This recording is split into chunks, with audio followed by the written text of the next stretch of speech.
Welcome back to the Investor Minded Framework. In this video, we're going to be talking about due diligence. So, before we get too ahead of ourselves with that mentality of I'm ready to buy, we want to step back to that negotiation step of things. Understanding also how the inspection, any repair request, insurance quotes, utility estimates, lease review, and then also tenant verification and municipal requirements play into the role of negotiation.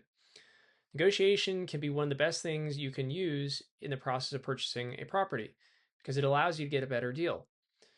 So you've reached out to your inspector and you've reached out to your contractor. You understand you have these different repair requests. Now, while I cannot guarantee that knowing the cost to repair something is going to be able to get you out of the transaction utilizing the inspection contingency, understand whether or not there's a structural longevity issue or health and safety issue that's called out on the inspection may be to your benefit. And that's a conversation I would highly recommend having with your realtor. Insurance quotes are another thing as well. If you have insurance not able to work with that property, that could be something that the lender may take issue with, and that could be an issue with the financing contingency. Utility estimates, lease review, tenant verification, and municipal requirements could play a role. They're a little bit looser in how close they're tied to all those different things.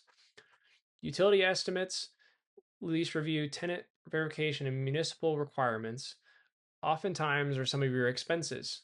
So, municipal requirements, you're required to have your lawn mowed. I cannot guarantee that lawn maintenance is an expense that the lender would be able to assist you with on the financing contingency. Tenant verification, knowing whether or not those tenants actually do qualify, could be more of a personal decision as long as it's a uniform decision, of course. And I would also recommend consulting for housing laws and any legal guidance you have when it comes to tenant verification. The last thing you want to do is end up with a legal issue due to inconsistent practices. And then also the lease review, understanding that the income that the property is stated to be bringing in is in fact what it is bringing in. That can make or break a deal. That can also make or break a deal for the lender. If this property is bringing in much less than what was stated, that can cause an issue with financing because you're not the only one who is underwriting this deal for the sake of income. The lender is as well, and they need to ensure that the leases are accurate and are able to cover the actual cost of the loan. All those things tied together allow you a little bit more room to negotiate, but understand that not every single one of those items will give you that room to negotiate. Some of those things may not allow you to walk from the property, but they may significantly affect the actual transaction.